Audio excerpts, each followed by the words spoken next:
Ukraine के राष्ट्रपति Zelensky को क्या इंदिरा गांधी की तरह मारने की कोशिश हुई है? जानेंगे क्या है मामला। तो वहीं दूसरी तरफ नीदरलैंड में भारत का बुलडोजर टेक्निक पहुंच गया है। जियोपॉलिटिक्स में बहुत कुछ चल रहा है, हमेशा की तरह जानने को मिलेगा बहुत कुछ। आइए जानते हैं इन खबरों को विस्तार से। यूक्रेन ने राष्ट्रपति जेलेंस्की की हत्या की कोशिश को नाकाम कर दिया है। यूक्रेनी सुरक्षा सेवा ने मंगलवार को कहा कि उन्होंने राष्ट्रपति जेलेंस्की सहित कई बड़े यूक्रेनी अफसरों की हत्या में साजिश में शामिल 2 यूक्रेनी सुरक्षा अधिकारियों को हिरासत में ले लिया है। एसबीयू ने कहा कि वे रूसी राज्य सुरक्षा सेवा से संबंधित एजेंटों के नेटवर्क का हिस्सा थे। वे जेलेंस्की का अपहरण और हत्या करने के लिए उनके राष्ट्रपति के अधीन काम करने वाले बॉडीगार्ड की तलाश में जुटे थे। इन दोनों अधिकारियों पर राजद्रोह का केस लगाया गया है। एक पर आतंकवादी कार्रवाई में शामिल होने का आरोप लगा है।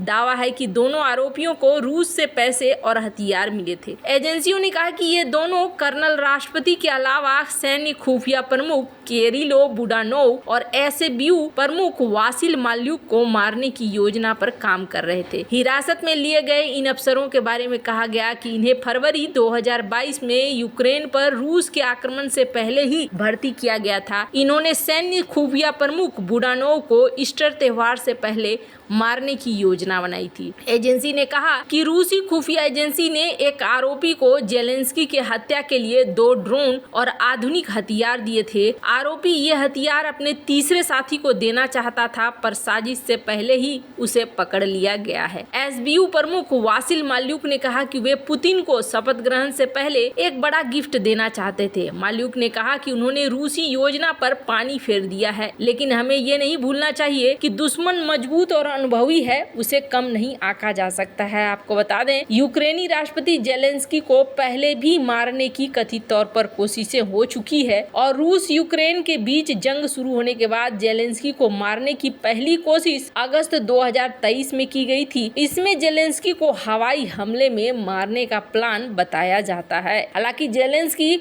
लगातार कोशिश कर रहे हैं कि दुनिया भर से उन्हें समर्थन मिलता रहे, पर पहले जैसी बात इस वक्त होती हुई नहीं दिख रही है। दुनिया अब अपने चीजों में भी व्यस्त हो रही है, अपनी समस्याओं में भी व्यस्त हो रही है। इन्होंने अभी हाल में क्या किया है, एक बड़ा ही अलग सा वीडियो दिया है और इस वीडियो में इन्होंने बात की है किस तरीके से रूस के वजह से नुकसान पहुंचा है। मैं चाहती हूं कि इस वीडियो को थोड़ा आप सुने। В окупацію нацистів. І це спогади тих, хто пережив російську окупацію. Однакові жахи, злочини однакових нелюдів. РФ. Свідок цьому – цей підвал у селі Ягідне на Чернігівщині. Рашисти загнали і тримали тут майже місяць усіх жителів села, усіх 350 людей, всіх дітей цього села. 80 дівчат, людей рашисти вбили. Ягідне.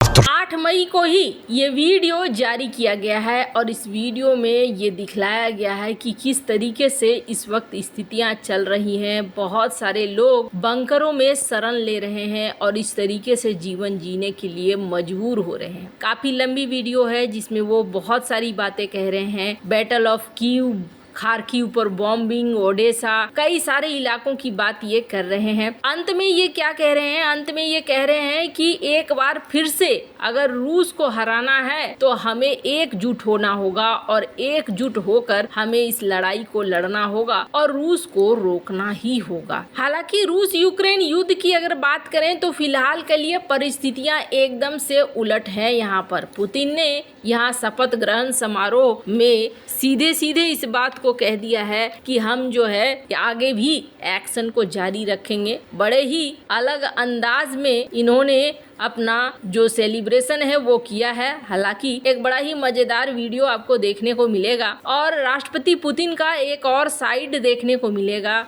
ये जो महिला देख रहे हैं आप, ये महिला दरअसल उनकी 5th क्लास की टीचर है, जिन्हें बुलाया गया था इनके समारोह में और इन्हें सम्मानित किया राष्ट्रपति पुतिन ने और सम्मानित करते हुए उन्हें गिफ्ट दिए। ये चीजें कहीं ना कहीं ये भी बता रही हैं कि राष्ट्रपति पुतिन अपनी लोकप्रियता को बनाए रखना चाहते हैं और यहाँ अब आम लोगों के साथ इस तरीके के तस्वीरों को साझा करते हुए अपने आप को अभी भी अस्थिर बनाकर रखे हुए हैं। सबसे बड़ी बात ये देखने को मिल रही है कि पुतिन 71 प्लस के हैं, फिर भी जो एनर्जी लेवल पुतिन के अंदर देखने को मिल रहा है वो एकदम ही अलग है। अब ऐसे में लग रहा है जैसे कि ये युद्ध लंबा चलेगा। फिलहाल के लिए जेलेंस्की बच गए हैं और ये बहुत ही बड़ी बात है। जहां एक तरफ ये सब कुछ हो रहा है, वहीं दूसरी तरफ आखिरकार नीदरलैंड में क्या हो गया है। भारत वाली टेक्निक क्या नीदरलैंड पहुंच गई है? नीदरलैंड्स की राजधानी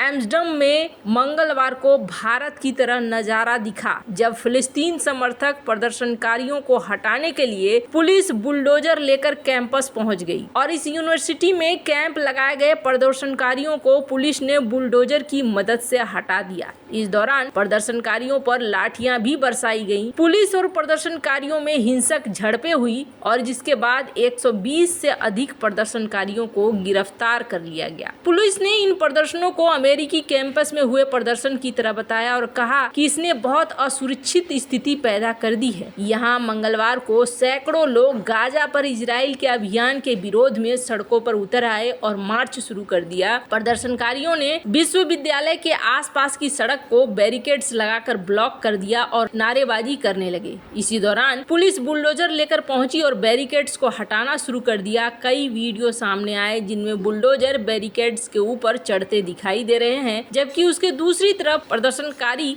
खड़े हैं। इसके साथ ही पुलिस अधिकारी लाठियां चला रहे हैं और तंबुओं को हटा रहे हैं। हालांकि इसके पहले सैकड़ों प्रदर्शनकारियों की भीड़ ने पास के होलोकॉस्ट स्मारक की ओर जाने की कोशिश की थी। भीड़ गाजा में युद्ध के खिलाफ नारे लगा रहा था और इजराइल के सैन्य अभियान की निंदा कर रही थी। प्रदर्शनकारी आजाद फिलिस्तीन चिल्ला रहे थे। प्रदर्शनकारी यूनिवर्सिटी के प्रशासन से इजराइल के साथ संबंध तोड़ने की मांग कर रहे थे। पुलिस ने एक बयान में कहा कि इस रूप में अवैध प्रदर्शनकारियों ने बहुत ही असुरक्षित स्थिति पैदा कर दी और बैरिकेड्स के कारण आपातकालीन सेवाओं का प्रदर्शन किए जाने का रास्ता बंद हो गया है। पुलिस के अनुसार किसी आपदा की स्थिति में प्रदर्शनकारी घटनास्थल पर फंस सकते थे। वहीं छात्रों के एक संगठन ने कहा कि पुलिस ने उन्हें जबरन हटाने के लिए लाठीचार्ज, बुलडोजर, पेपर स्प्रे का सहारा लिया है और इसकी वजह से काफी चोटें आई हैं। ये जो वीडियो है, ये वीडियो दिखा रहा है किस तरीके के हालात हैं।